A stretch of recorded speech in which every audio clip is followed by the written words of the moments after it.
First, the cons. The biggest one is this notch in the caps lock key. I don't like this notch. We all know that the control key is extremely useful, and the caps lock key is useless. Therefore, I remapped my caps lock key to become the control key. You see, that way I can do things like copy and paste without having to reach my pinky down all the way here. And Chrome has a lot of shortcuts. For example, Control L lets you go to the address bar to type in a new search. Control N opens a new tab. Control W closes the tab. Control Tab shifts cycles forward in tabs.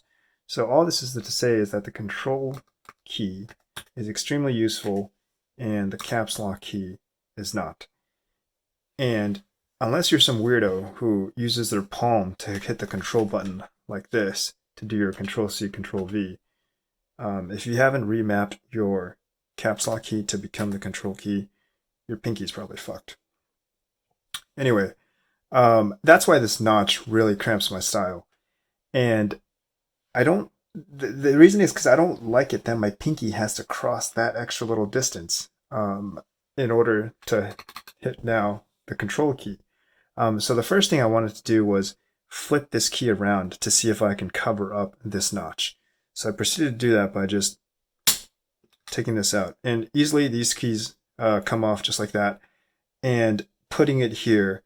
And I realized that that's not going to work because the notch is still there. That's not cool.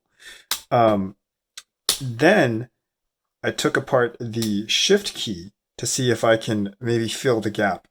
And that also does not work because the shift key is actually a different shape, as you can see. And so is the backspace key. And basically no keys fit this caps lock key other than the caps lock key, and you're going to have this notch. I want to put this back real quick, and you can see that it's actually quite easy to put these back. You just shove it all the way down, and luckily they kind of all stay in place, and the stabilizers find themselves that way. So that part's nice. But basically, there's no easy solution to the notch here in the caps lock key. It's something I'm stuck with. I've thought about maybe laser printing or getting a way to laser print a keycap to replace this, or taping or gluing in something here to get my fix so that my pinky just doesn't have to cross that extra 2 or 3 or 4 millimeters.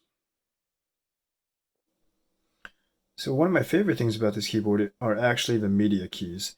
They are very convenient and they work right out of the box with the Windows machine.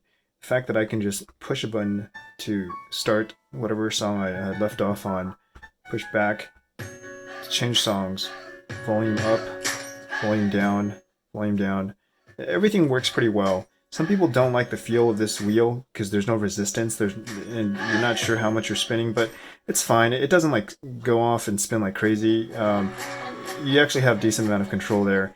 And other people don't like these buttons because they do feel kind of weird. Like you could push the edge of it and it'll work, but it's actually very consistent in that even if you just miss the middle of the button and you consistently hit the edge of it, it'll consistently work. No matter what tiny part of the edge you hit, it will just react. So I know it feels weird, but I'm confident in these buttons working when I hit my hands on them, any part of it, and they do what they're supposed to do. So in summary, I don't really like the caps lock key, and because of this notch, and it looks like there is no easy way to fill this notch, but I absolutely love the media keys, the conveniences that it brings, and I do like the feel of the keyboard. You can obviously tell that I use it a lot, that I type on it a lot, while holding down the control key and doing things like that. And this being my first mechanical keyboard, I actually really like it. I like the way it feels. I like the lights. I just refuse to get a regular, non-RGB keyboard now. I like the sound. I like the tactileness. This is the tactile one. Logitech also makes this in clicky and linear. I didn't get the linear one because Best Buy didn't have it, but I've read that the tactile and linear are very similar. Logitech says this has 90 or 65 grams of force, and whereas the linear one only has like 45. You know, that's probably true. This sometimes this being tactile, it has a little bit more resistance than I like. If it was just a tiny bit, that would have been a little bit better. But overall, I like this, and I actually still like the tactile feel. It's actually just a great keyboard.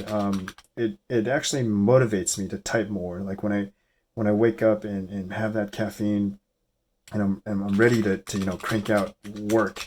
Um, it it Seeing this keyboard, seeing the lights, hearing the sounds, it kind of just gives me that I don't know. It's like that. I don't know how there's this phrase that the French say. It's what is it?